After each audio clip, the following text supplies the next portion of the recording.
Hey guys, welcome to today's Vehicle Visionary. Today I've borrowed this 2021 Volvo XC60 from my friends at Holmes Volvo Cars here in Shreveport, Louisiana. This is the T5 Inscription trim level. And if you've ever wondered what are the primary differences between the XC60 and the XC90, well, it all boils down to, number one, there are a few more standard features you're going to find on the XC90. The XC90 also has larger interior, available cargo space, and a few other amenities as well. So what would be the reason why you might want to purchase an XC60 as opposed to an XC90? Well, for one thing, the XC60 actually has a little bit better performance, mainly because it's a lighter vehicle. Even though this model is not all-wheel drive, it is front-wheel drive. But the primary difference is going to be the price being a little bit lower on this model than what you would have on the XC90. And of course, you will find safety features galore on this model that I will list on the screen. We'll just take a quick look here at the front end. Of course, you have LED headlights and LED fog lights, as you can see right there. And while there are decorative vents right here on the front, obviously not functional, you do have plenty of air getting in through the classic Volvo style grille and the lower grille as well. And while this is not the largest engine available, it's definitely not hurting for horsepower. Let's take a closer look at what's under the hood. Normally I would start this segment of the video out by saying under the hood. I can't really say that today. If you see how wide that hood opens up, I don't know that you would say under the hood. But to motivate this model of XC60 to get down the road, putting power to the ground through the 8-speed automatic transmission through the front-wheel drive system, is this 2-liter turbocharged 4-cylinder. And while this is not the most powerful 2-liter 4-cylinder available, there is a super and turbocharged model available that puts out over 300 horsepower. This model is putting out 250. It's mated to an 8-speed automatic transmission. And here are the two pluses of the lesser horsepower version of this motor. You're going to get better gas mileage, and it's going to bring the price point down compared to what you would get if you stepped up to that super and turbocharged 2-liter that is available if you so desire. Of course, here is the remote for the XC60. No buttons on this area. On the side is where you're going to find those, and I will just lock the interior just so you can see the power folding side view mirrors in action. We'll take a closer look at the interior in just a minute, but this does have a very luxurious interior, very nice materials, and one of the most luxurious features, at least in my opinion, that you're going to find, of course, is that panoramic sunroof. The front portion does partially slide open, and nice door sills right there. And another very nice feature that I find on this model that I personally like a lot, there is a button right here under, or above I should say, the license plate bracket right there, or you can simply swipe your foot underneath. There is a motion sensor underneath if you wish to take advantage of that. Of course, you do have a cargo cover right here if you wish to use that to conceal anything away. There are a few different ways you can mount that in, as you can see. And it is removable, so that's a very, very nice option to have. And let's see if I can do this one-handed. I'm going to move or lift the floor up right there so you can see that you do have a spare tire with this model. A lot of vehicles have gone to the spare tire or the tire repair kit, no spare tire, but not in this particular case. And of course, if you want to maximize your cargo space to those numbers I put on the screen, here's how you're going to do that.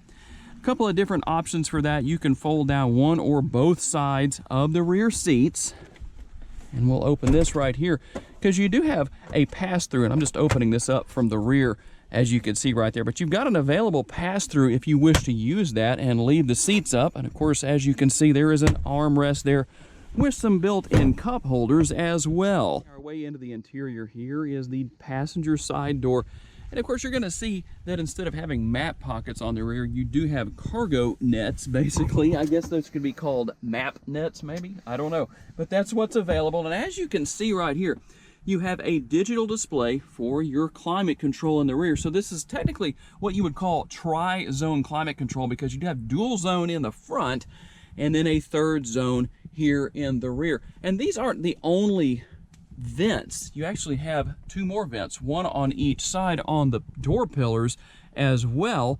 And so airflow not going to be a problem for your rear seat passengers, just as connectivity also will not be a problem. You've got your two USB ports right there as well. And a quick look here at the driver's side door. Pretty much a carbon copy of what you would see on the passenger side, with the exception of a few little controls and buttons. But one thing I like that you have on the driver and passenger side is seat memory.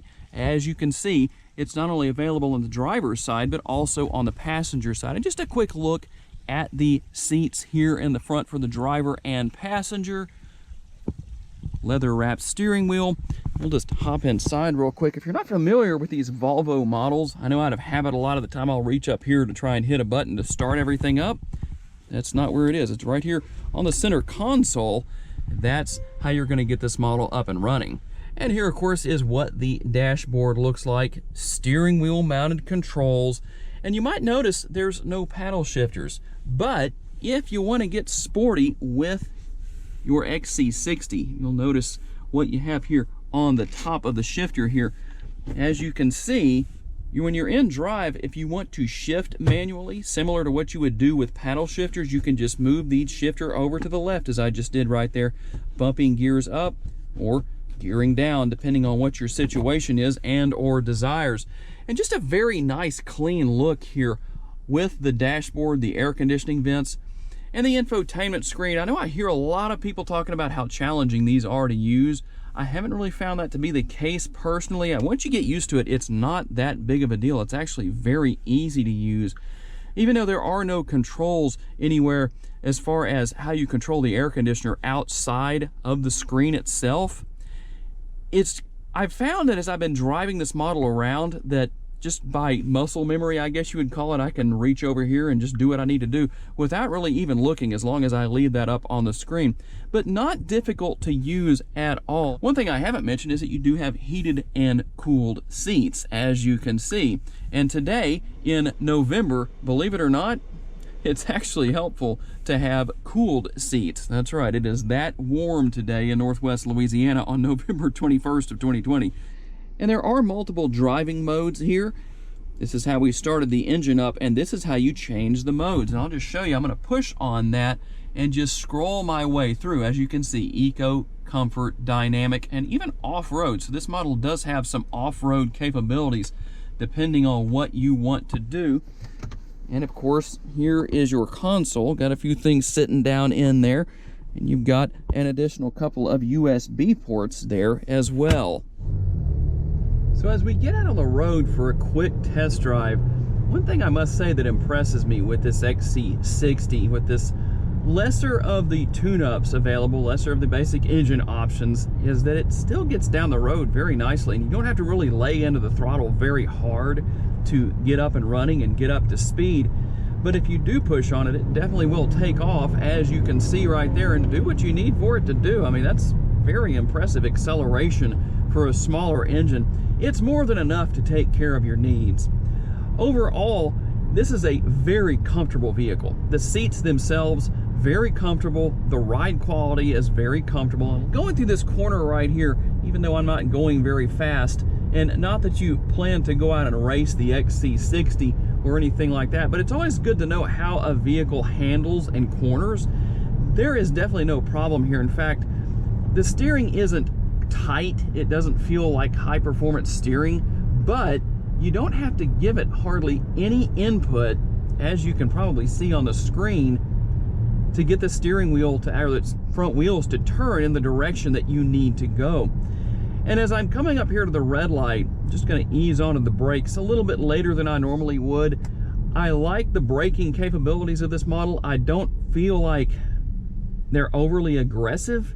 I feel like they're balanced very well. The braking is tuned very well on this model. So if you need to step on the brakes real hard, it's still going to be very manageable and controllable. You're not going to get brake checked or brake check your passengers or anything like that. The leather wrapped steering wheel, of course, very comfortable as you would expect, and just the overall driving experience is nice. while this isn't a full-size SUV, it does have the visibility of a vehicle with really a larger cabin than what we have here. These windows are nice and large, very easy to see out of, and just the overall look and feel of this XC60 is definitely very high-end. I really like it, and you're not going to necessarily break the bank to purchase this particular model. Volvo has definitely done a great job with the way they've designed all these vehicles. And one thing I have thought about doing, tell me if this is something any of you would like to see. I haven't done a full video where I just do strictly a tour of the infotainment screen and how that works. Like I said before, a lot of people talk about how it's difficult and challenging to use. I've definitely not found that to be the case. It's really not that hard once you just play around with it a little bit. Pretty easy to figure out. But tell me what you'd like to see in that area, guys. I appreciate my friends at Volvo Cars of Shreveport for loaning me this model for the day, and all of you for being kind enough to take the time to watch. I definitely appreciate your time and look forward to seeing you again in my next video. Remember to always tell me in the comments, guys, what you would like to see me feature. If there's a particular model and I can get my hands on it, I will most certainly do that for you. Thanks for taking the time to watch. I'll see you in my next video. Bye-bye.